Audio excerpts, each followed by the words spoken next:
Hey guys, what is up? It is Bibs7 here again, and welcome to another RuneScape 3 vlog here today. In this video, I'm going to be talking about this week's update and patch notes, which is including the brand new arrows that have been released with a new update to fletching and fire making. This was, of course, covered in their roadmap or whatever that they released with the stream with the new executive producer. So yeah, they went ahead and released it now, which means I believe the next big update we're looking at is the Zamorak quest prior to the boss release. I think that's probably going to be coming next month in June. So, kind of a long time until then. Hopefully, we get another Ninja Strike this month as well. Before I get into the update, I actually haven't been over to the spot yet, so I'll be seeing it first time with you guys. I did want to just quickly mention in the patch notes here, there was a one patch that was pretty interesting. It was a very short list of patch notes, but the one that was actually interesting to see was that there is a new graphics option available. However, they say it's available under the general. It's actually only available on mobile, as far as I can tell from looking myself and reading on Reddit. Because in the settings here on my desktop, there is no new graphics option in here. But on the graphics settings on mobile, under the advanced tab, there is a new option to make it so that a default player model will be shown instead of like a what a person actually looks like if you are in a highly populated area. So there's this, you can toggle it to see how aggressive you want the setting to be. Like if it's on like the lowest possible, then it'll be very easy for people to be turned into these default models. And they look kind of cool in my opinion. They're kind of like these grayed out, looks like ghostly equipment almost. And that's nice for people who have issues with the their phones overheating or whatever. It'll be less strenuous for the game to render those players when they're on the default model. But I guess they haven't made the setting available for desktop yet. I don't know if they're going to or not, but still, I thought it was an interesting one to point out on there. Also, they thankfully fixed the issue about when you left Centiston and got the abandon the siege engine message. That was annoying for sure. So they did fix that.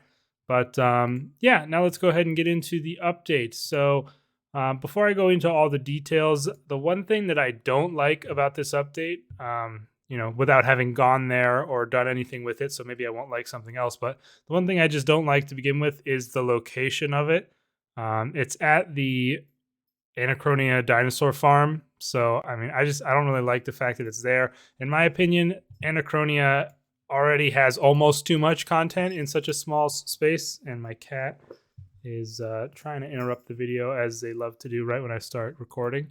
But let me see here. For whatever reason, Prif is on its own map screen, so maybe this was a bad idea. But if I go over to Anachronia on the map, I mean, the place is chock full of content, and it seems unnecessary to add it to this similar area rather than have it be somewhere else in the game that might not be as content filled. I don't know where they could put it exactly. Maybe randomly in the Feldev Hills or somewhere on Karamja to make it so that there's a bit of a reason to do a little bit of a graphical update of somewhere in that area. I don't know. I just feel like it's a bit much to have it here.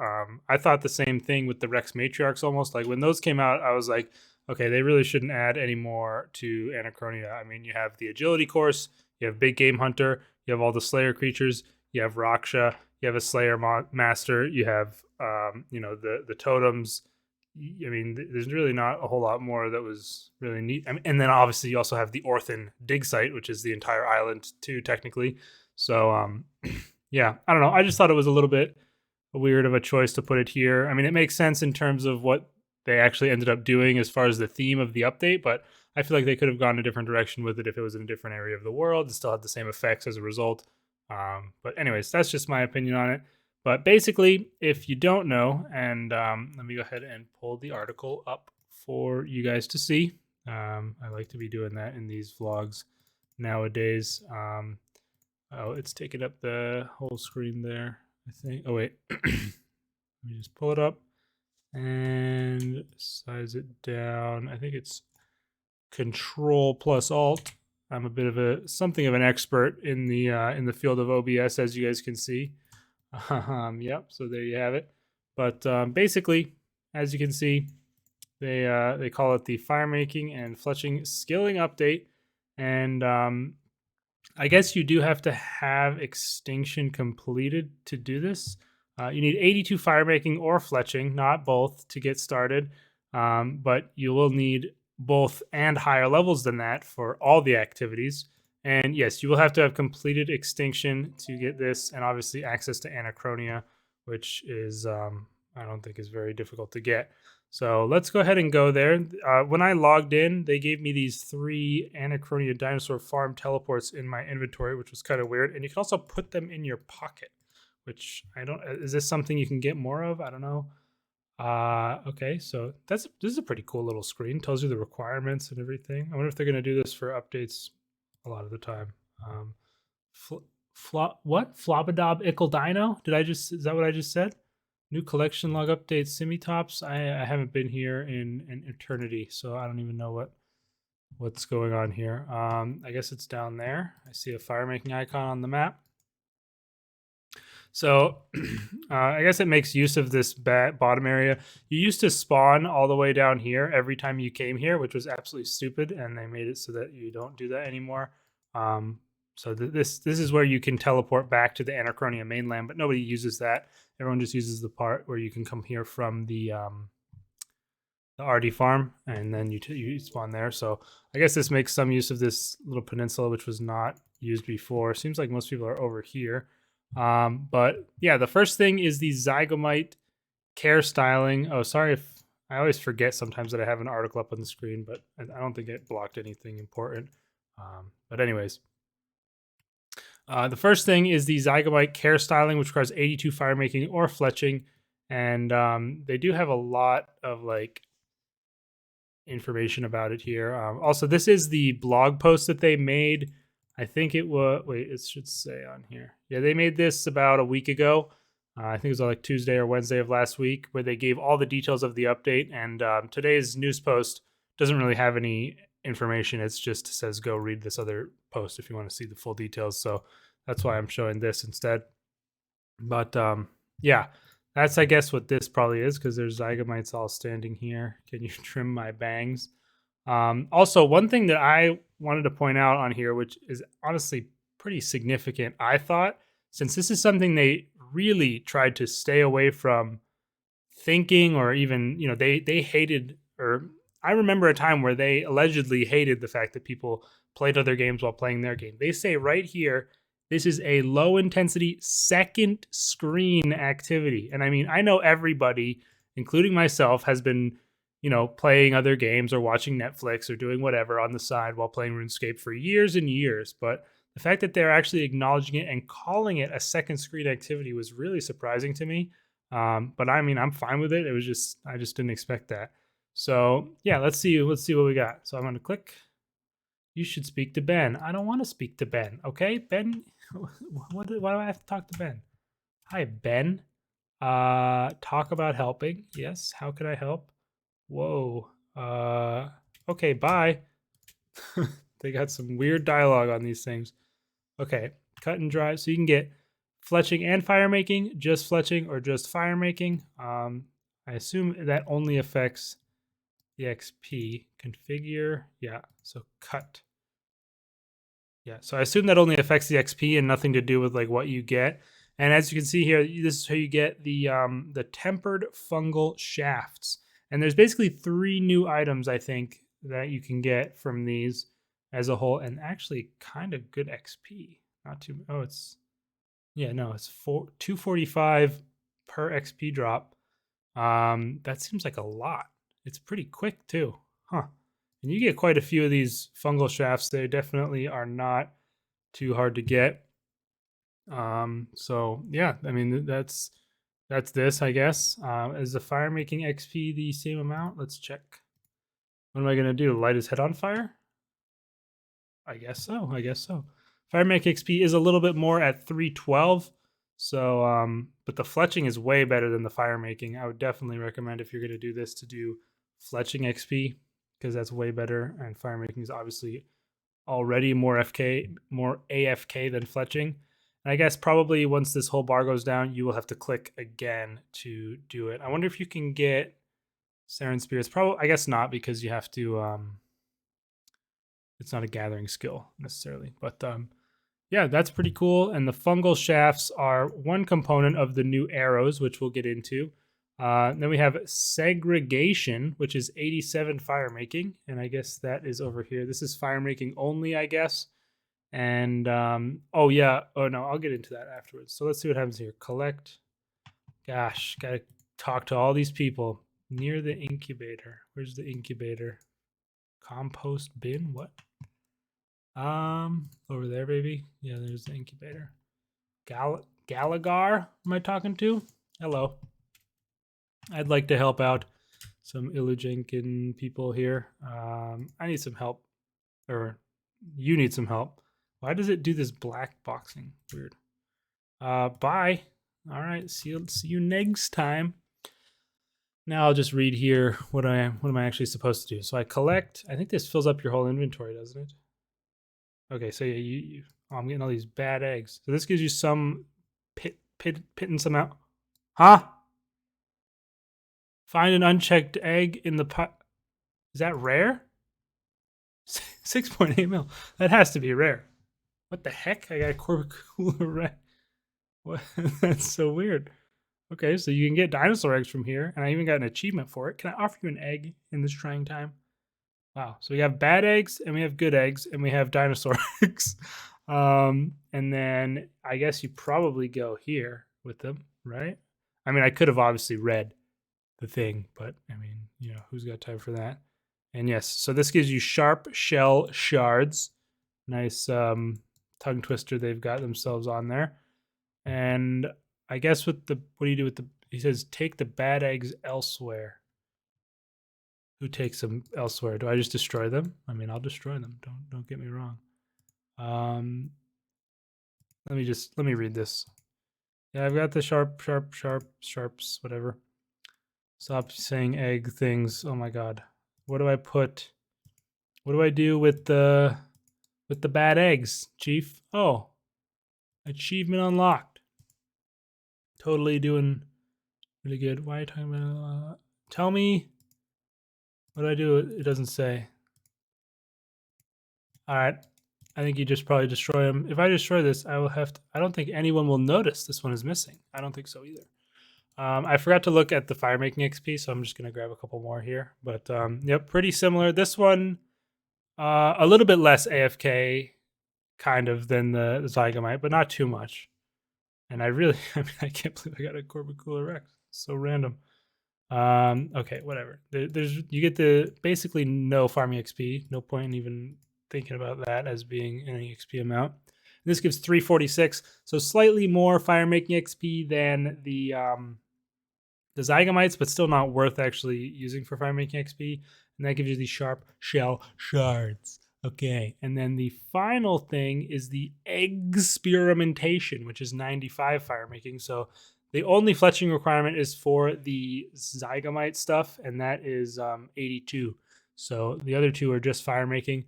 So once they've hatched, I assume it's something over here. What do you gotta do? What's this? You don't have any bad eggs. Oh, okay. I guess that's where I put the bad eggs. What do you get from that? But once the Bagrata Rexes have hatched, they need feeding from the storm barn near Bill's mystical tree. Bill? Who's Bill? I don't know. So I'll just do another inventory of this to see what the bad eggs end up doing. You can fetch a backpack full of freshly hatched baby dinosaurs. See, this is what I was talking about. This is why I thought these were going to be filling up your inventory like immediately, but it's not immediate. What does this even say? Okay, they tell you what their secondary uses are, but I'll go ahead and go over those once I'm got all the items. You find a dinosaur egg neither good, bad, nor ugly. I guess that's what the message showed up when I got the Rex here. All right. I got the Lumbridge teleport runes because I went to go check if that on World 84. I went to go check and see if that setting would work. Okay, so this gives the same amount of fire making XP, but doesn't Oh no, it still does give the shell shards. So, hard to say for sure which way would be best. I guess you probably want to turn in both egg types, but you could also destroy all of one type, like probably all the bad ones, because it's a bit of a shorter walk there, maybe. Probably not worth it, but just makes it even a slightly less amount of AFK. Now, where? What the heck? He just. Okay. Oh, so maybe this is. Okay. Teleport to Bill. Sure. Maybe this one is over here. Yes, it is. Okay, so who's Bill? Hey, Bill. No, you're not Bill. Whatever. I'll talk to you. Ah, that's Bill. Hey, I want to blah blah blah blah blah. Whatever. Yep. Okay, I'll give it a go. Bill, my dude, how are you doing? I will help you with experimentation. So grab dinosaurs from the storm barn. Different types of dinosaurs crave different foods. Troughs scattered in this area. And okay, why have you moved the? Good question. Give some exercise, of course. Even though I'm going to be carrying them. Yep, yep. Give me some exercise. Okay, well, fair enough. Can't fault him for thinking on the spot. All right, you're done talking. All right, okay. So let's go collect from the storm barn here. See what happens. This one's high level fire making, so I expect. Oh my goodness, that is an interesting inventory icon to say the least. Very strange. So each one of these, there's why is this one yellow? So there's 5. 1, 2, 3, 4. Wait, am I stupid? 1, 2, 3, 4. There's 4 different types of dinosaurs, so 4 different food troughs that you can bring them to. So let's go to the what? The beanie mush trough. Sure. I mean, why not? So that just fills your inventory instantly with these things. And then you get another absolute pittance of farming XP. And it looks like you feed them once and then they change what they want. So then we go over here to the berry, and that's going to just change them all again. But they all change to yellow. Oh, no, not true. Looked like they were going to, but where else was it? There's one over there. Is there one up there? It's supposed to be 4. I didn't see exactly. I'll have to just have it lead me to there. This is the Rudy, so I don't know where the Branosaurus is going to be at. Okay, so this one got to 3, and it turned into fertilizer. What? I don't get it. How does that make any sense? Show me the Bran. Yeah, it is up there. Okay. So let's see what we got up here with the Branosaurus. So this could get kind of annoying since you'll have to like be running back and forth between different ones. Like yeah, you see, like I was just down at the root one down there, but now I have a couple more that want that again. So I could see this getting a little bit annoying in that respect, where you'd have to go back and forth to the same ones to continue feeding them over the certain steps. Like that one just turned into the cereal one. So yeah, this one definitely the least AFK of all the activities by far, for sure. Are these all the same number? Yeah. Okay, so let's see what happens when I ignite. You get 1,300 fire making XP. Oh my god. That is way more than I thought it was going to be. But wow, that is a lot. My word. And it also gives you this dinosaur propellant, and it gives you a lot of it. So it's way quicker to craft or to gather this stuff probably. Since that gives you a ton of it. And let's see, is this berry? No, yeah, that's berry. I'll just finish off the inventory. What? Is this not berries? Oh, that's beanie. My bad. So yeah, these are basically the 3 ingredients that you get from doing all of these activities. And what this stuff is for is making brand new arrows. So here we get into the rewards section of the article here. So these can help you make Dine arrows, mighty Dine arrows. That's what they call them. And from these, you can create brand new arrows, which does require 95 fletching. So I guess if you're actually going to be making the things, it requires 95. I'm not sure if this actual fletching bit requires it or just the imbuing of them later. Oh, it is the fletching as well. So let me see.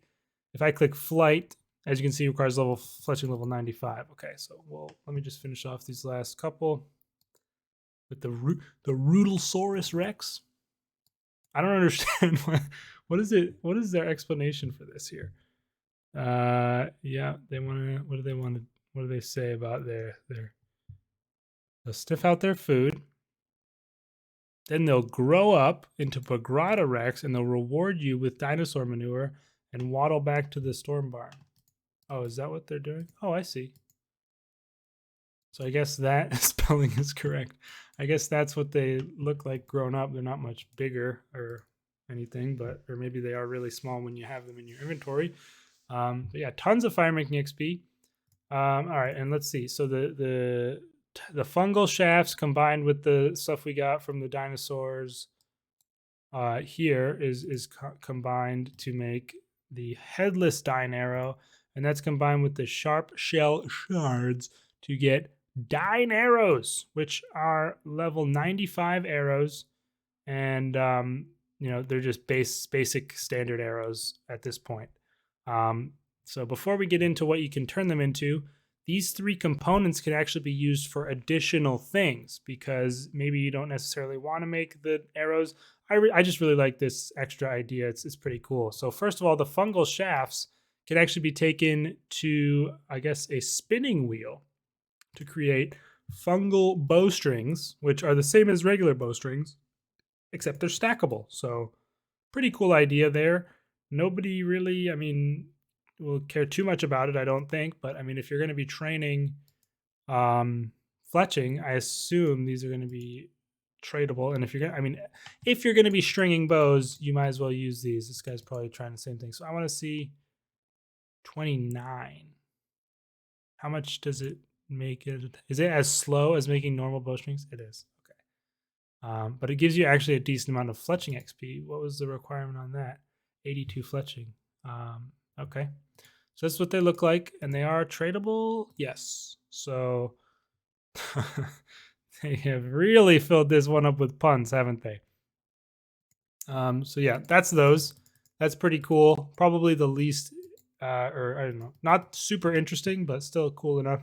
And it's actually pretty nice that it actually gives you quite a bit of extra fletching XP. But at the same time, you might as well just stay there and get more of the arrow shafts and get more fletching XP. So still pretty cool. And then you have the sharp shell shards, which can be ignited for additional fire making XP. Let's see how much. And you do 60 at a time.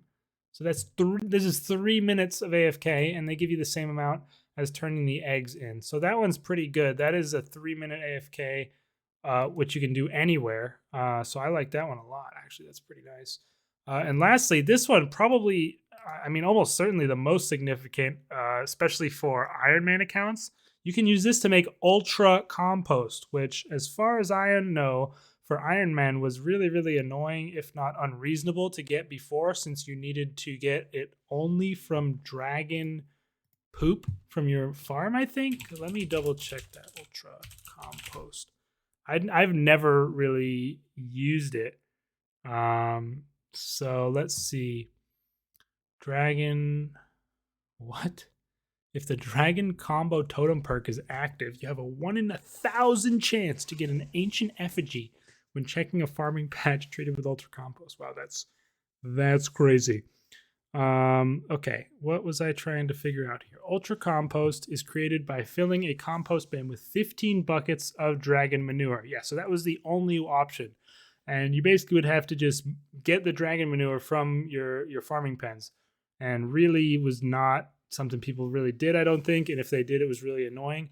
Now, I mean, you saw how fast I got 400 of this stuff, and I had even more, or I guess I only had a little bit more, but I got 400 of that in like, just a minute or two. And this can be used to make ultra compost, and you only need to use 50 of it to fill up the bin. So that'll mean that this 400 is what, two, four, eight. I don't know why that took me so long, but 8 bins full. So that's 80, 120, 120 buckets of compost. So that is really, really good and way easier to get ultra compost now. Definitely going to be worth using for your herb runs, I would say, at the very least. But I'm sure this will absolutely crash the price on the main account side of things. Currently, it's around 30K each. I'm sure it'll go down to probably the same price as super compost at this point, which is 2K, because I mean, this is so easy to get and you get so much of it. So that's a pretty significant thing right there, that you can use that for super ultra compost. Easily the best additional effect of any of these items, but the others are still cool. I like the shell shards. I mean, and they're all so quick to get these things too. So I really like this update so far. It's really, really nice in my opinion. But it doesn't stop there. An additional thing you can do with these arrows at the level of 95 fletching is imbue them with the energy of the Elder Gods using the Resonant Anima from God Wars 2, which I have some of here. I don't have Bic, but I will, it doesn't matter too much since they have the effects right here. But I've heard on Reddit it's a 3-to-1 ratio. So you just click charge, and like I can make Wen arrows. Unfortunately, you have to make 15 at a time. As you can see, this costs 45 Resonant Anima of Wen. And it can be tradable or untradeable, doesn't matter. And yeah, that'll make 15 of the Wen arrows. I'm not going to actually make it at the moment. Or I guess I could make, I could just make 2 more lots of this and tip them and stuff. And then we do 1 of these. And these all still are tier 95 as well. So important to... Hello? Why did that take so long? Let's do the Jas. This takes a long time and there's no animation. So it's kind of weird. But, and lastly, the Full. Unfortunately, I don't have the Bic Anima. I mean, it's not a big deal, but the Bic is... one of the more interesting arrows. So yeah, there's actually 4 new types of arrows, and they are pretty freaking powerful. I was really looking forward to talking about these. So as you can see in this table, let's start with the Bic, which I do not have. The Bic arrow, apply all abilities, apply a stack of Evolving Toxin to the target for a maximum of 200 stacks, which is a huge number. And for each stack, the target takes plus 2% poison damage, and they drop off after 30 seconds. So if you get 200 stacks, this target's going to be taking 400% increased poison damage, which is a ton when you consider how much poison damage already, happens. And yeah, that's kind of insane. But something that I haven't seen mentioned enough, especially talking on Reddit when people are talking about these arrows, is the fact that 200 stacks means you have to do 200 abilities to get it all the way stacked up. Unless, like Rapid Fire or Greater Ricochet apply multiple stacks each, which is possible. But either way, it would still take quite a long time to stack that many things onto a single monster. So it's not going to be the most useful thing at, every location. But for extended fights and stuff like that, definitely really, really strong. But also... very important to note as well that this will consume 1 arrow per stack applied. And these require 3 Bic Anima per arrow, which is not cheap already. And it's going to be going up even more easily. I bet this costs like 1K each by now or something. Let's see. Yeah, it's 500 each. So what was it? Like, it's like double the price of the GE. Yeah, so that has gone up a ton already. And yeah, so that means you use 3 of those per 1 arrow, and the arrows themselves I'm sure are going to be dirt cheap, like the mighty drag arrows or whatever the heck dying arrows. Those are probably going to be dirt cheap. So it'll basically be like 1,500 per arrow, which, I mean, when you compare it to spell casts, I guess probably isn't that bad in general, but you're not. Wow, blood runes are 1.1k each. That is insane. Soul runes are what, like 4k? Crazy. But still, that's going to be pretty expensive to use up.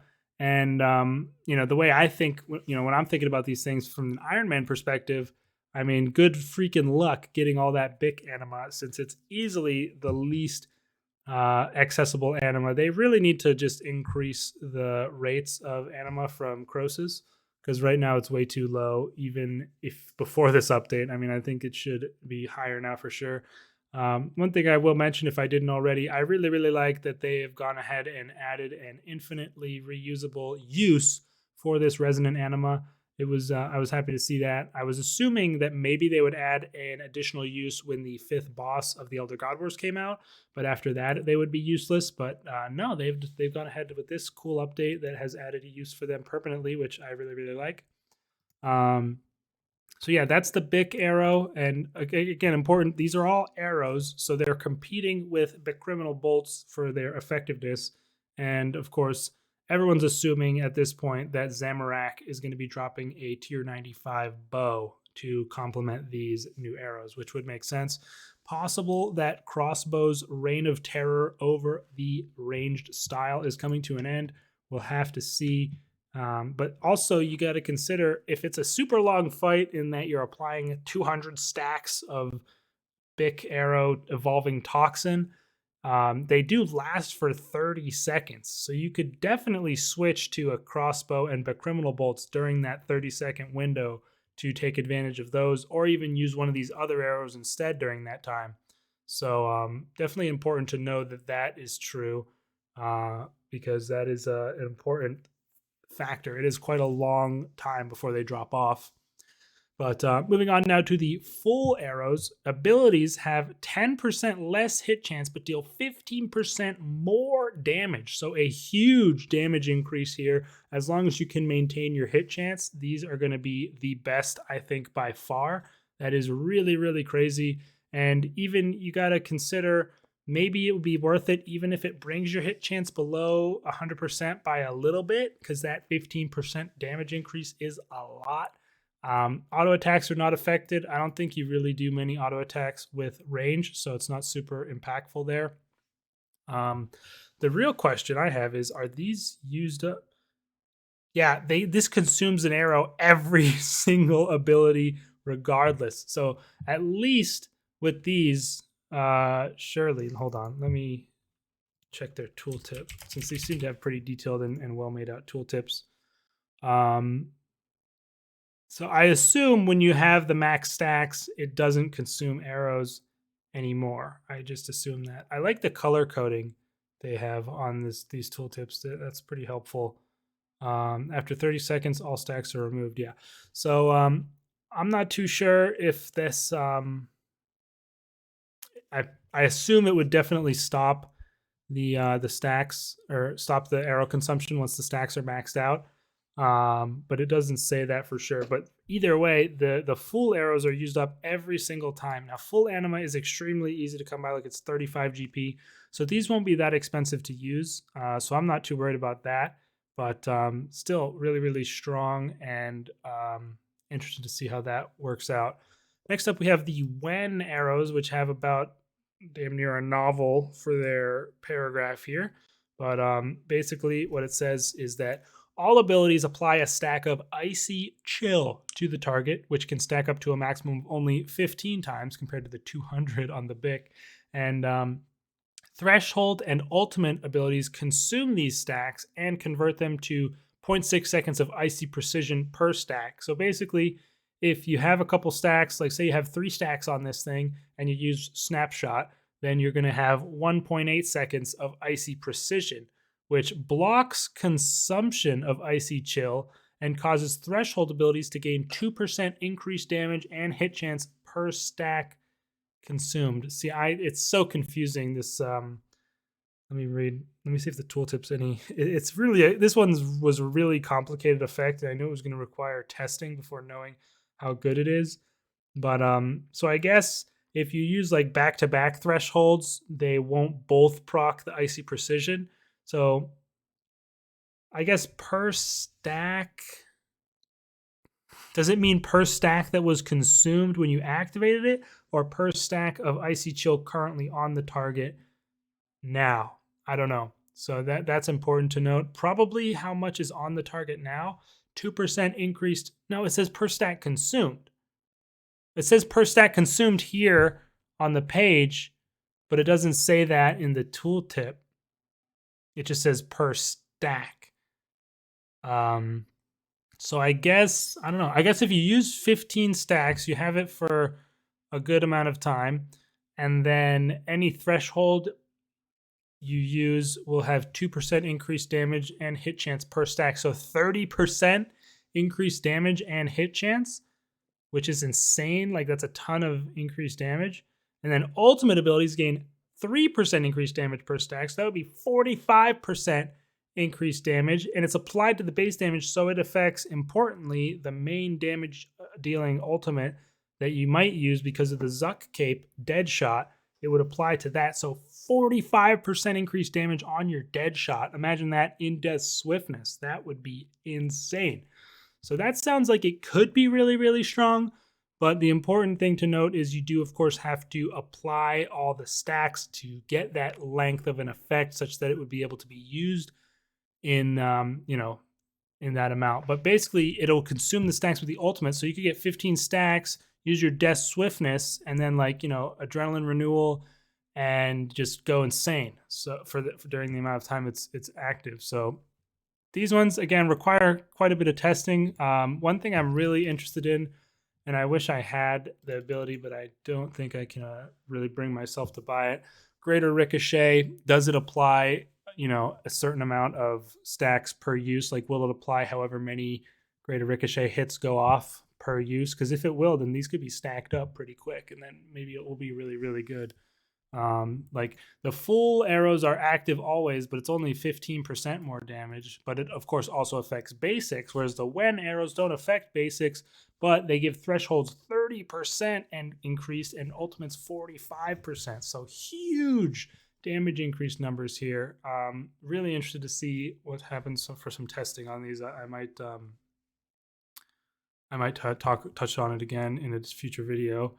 And then lastly, we have the Jas Dragon Bane arrows, which is interesting. They're already Dragon Bane by default.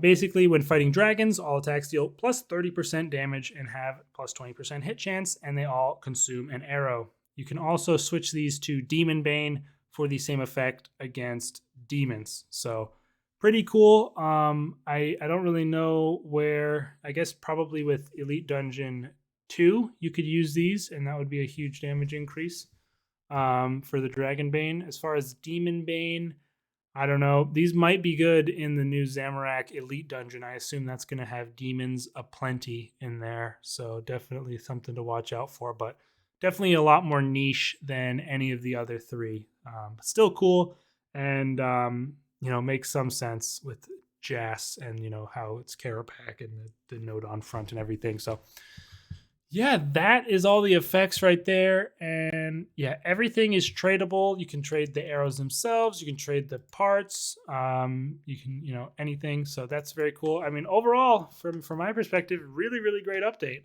I'm really looking forward to seeing more info on the thing, the arrow effects of people testing them and stuff. And also, I definitely hope they increase the amount of Bic enema you can get, because that's definitely going to need to be increased. And yeah, like I said, pretty much my only gripe after testing it out is the location they decided to put it.